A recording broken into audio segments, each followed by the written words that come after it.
Shri Sachchidananda Sadhguru Sainath Maharaj key జై. సద్గురు దర్శనము అధ్యాయం 10. గురువు ఆవశ్యకత.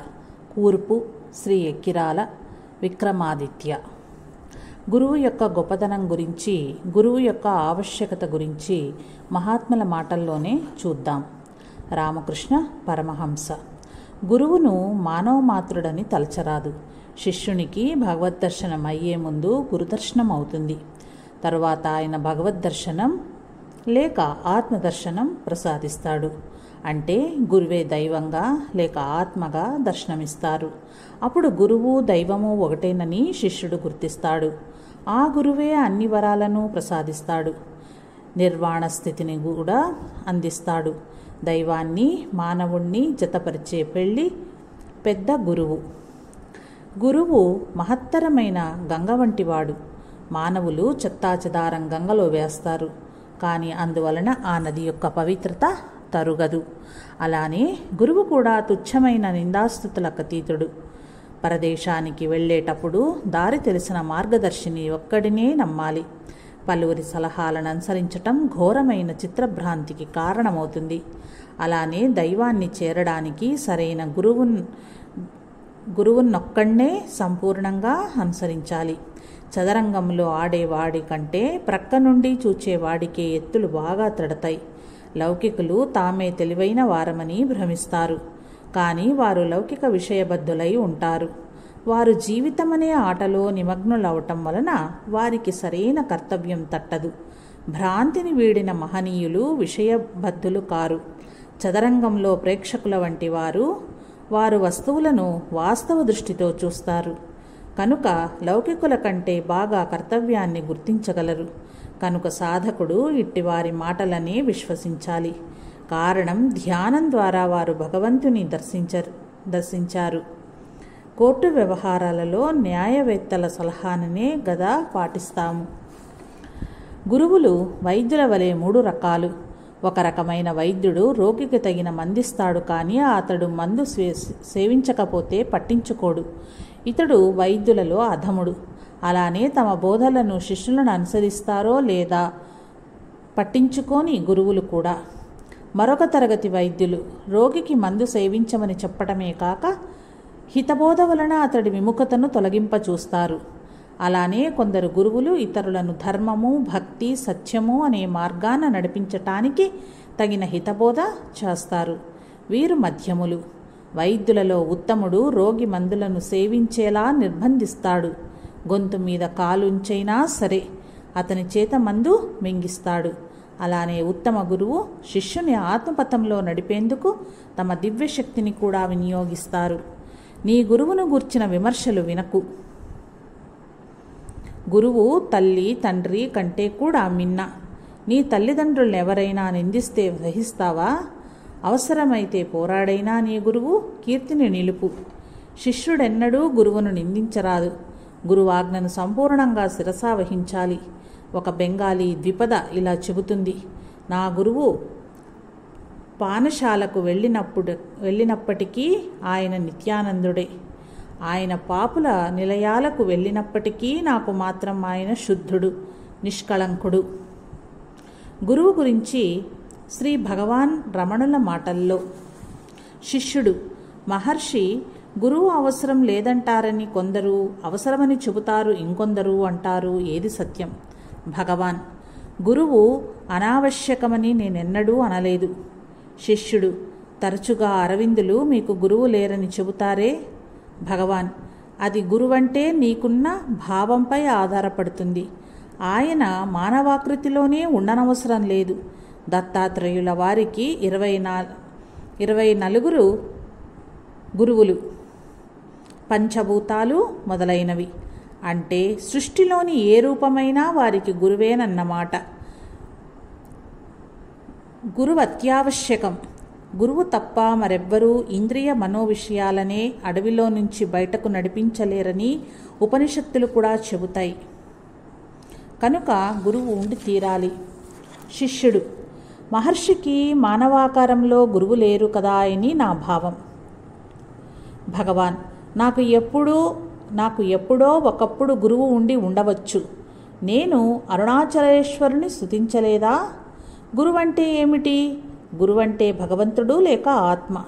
మొదట మానవుడు కోరికలు తీర్చమని భగవంతుణ్ణి ప్రార్థిస్తాడు. తరువాత కొంతకాలానికి దైవాన్ని దైవం కోసమే ప్రార్థిస్తాడు. అప్పుడు మానవాకారంలో కానీ మరొక రూపంలో కానీ అతని ప్రార్థనను అనుసరించి గురువుగా భగవంతుడే దర్శనమిస్తాడు. శిష్యుడు గురువును గుర్తించటానికి ఉపకరించే లక్షణాలేవి? భగవాన్ ఎల్లప్పుడూ ఆత్మనిష్ఠుడై ఉండేవాడే గురువు. అతడు ఎప్పుడూ తనకు ఇతరులకు మధ్య భేదాన్ని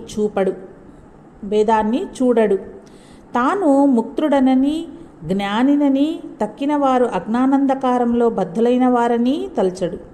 ఎట్టి పరిస్థితులలోనూ అతని స్థైర్యం చెదరదు.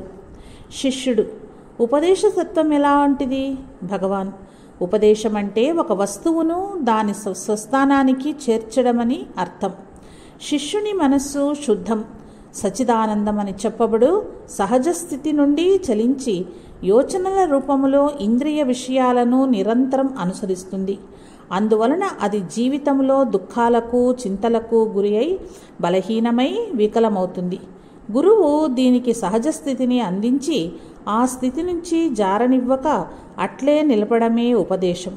అట్టి సహజమైన ఆత్మస్థితే గురువు యొక్క నిజరూపము.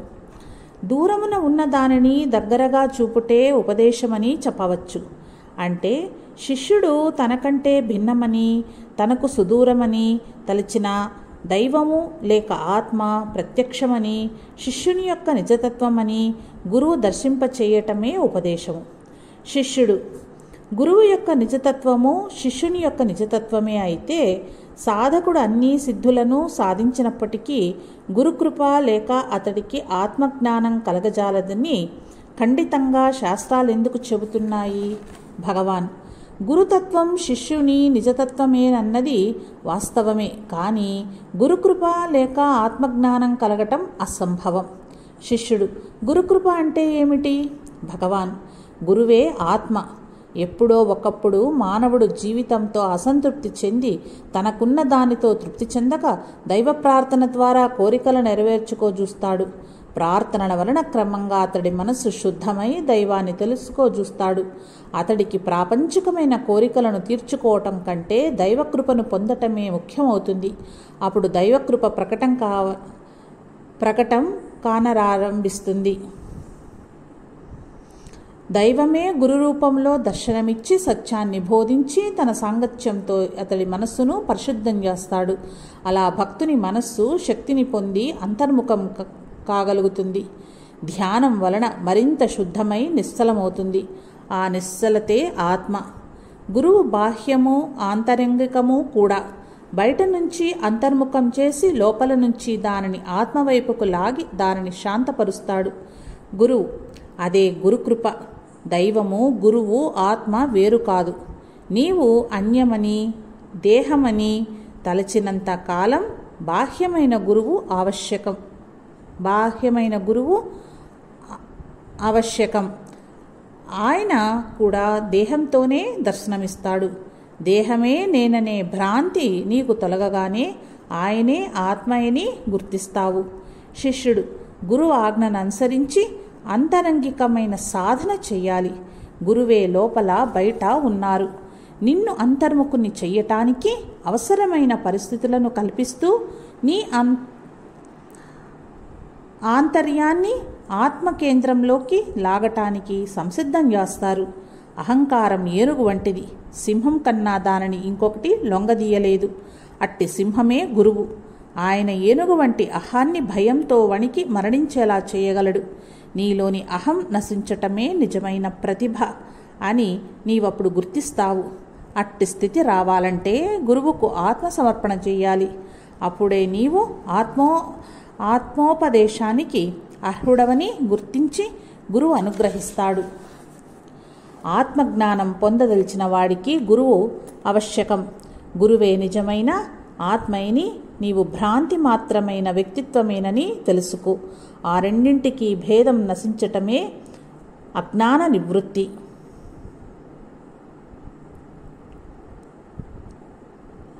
నీలో ద్వైతభావం ఉన్నంత వరకు గురువు ఆవశ్యకం.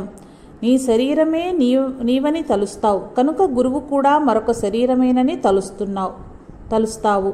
నీవు గురువు కూడా దేహం కాదు. నీవు ఆత్మవు, గురువు అంతే. దేహాన్ని చూచి గురువని భ్రమిస్తావు, కానీ గురువలా భ్రమించడు. నీలో కూడా ఉన్న నిరాకారమైన ఆత్మే గురువు. నీకు ఈ సత్యాన్ని తెలియచేయటం కోసమే ఆయన బాహ్యంగా దర్శనమిస్తాడు. ఆయన శిష్యులకు బోధించినా తనను తాను గురువని తలచడు. గురువు శిష్యుడు అనేవి మాయకు చెందిన వ్యవహారమేనని ఆయనకు తెలుసు. దైవము, అనుగ్రహము, గురువు అన్నవి పర్యాయ పదాలు. అవి శాశ్వతము, సర్వగతము అయిన సత్యాన్నే సూచిస్తాయి. ఆత్మ ఎప్పుడూ మనలోనే ఉంది. అది గురువు తన కృపాదృష్టి ద్వారా మనకు ప్రసాదించవలసినది కాదు. తాను గురువునని తలచేవాడు ఆ పేరుకే అర్హుడు కాడు. గురువు ప్రశాంతుడు అయ్యుంటే అందరిలోనూ శాంతి ఆవహిస్తుంది. రాక్షస బొగ్గు కంటే చింత బొగ్గు, దానికంటే తుపాకీ మందు త్వరితంగా అంటుకునేటట్లే ఒకే మహాత్ముని ఆశ్రయించిన సాధకులు వేర్వేరు ఫలితాలను పొందుతారు. శిష్యుడు సమర్థుడైన గురువును గుర్తించేదెలా? భగవాన్ ఆయన సన్నిధిలో మీకు లభించే మనశ్శాంతిని బట్టి, ఆయన పట్ల మీకు సహజంగా కలిగే గౌరవాన్ని బట్టి గుర్తించవచ్చు. శిష్యుడు గురువుతోటి సాంగత్యం వారి మహాసమాధి అనంతరం కూడా కొనసాగుతుందా? భగవాన్ గురువంటే భౌతిక దేహం కాదు కనుక ఆ రూపం అదృశ్యమయ్యాక కూడా వారితో గల సంబంధం కొనసాగుతుంది. పులినోట చిక్కిన వేటవలే గురుకృపను పొందినవాడు ఎన్నటికీ విడువబడక నిసంశయంగా రక్షించబడతాడు. జై సాయి మాస్టర్.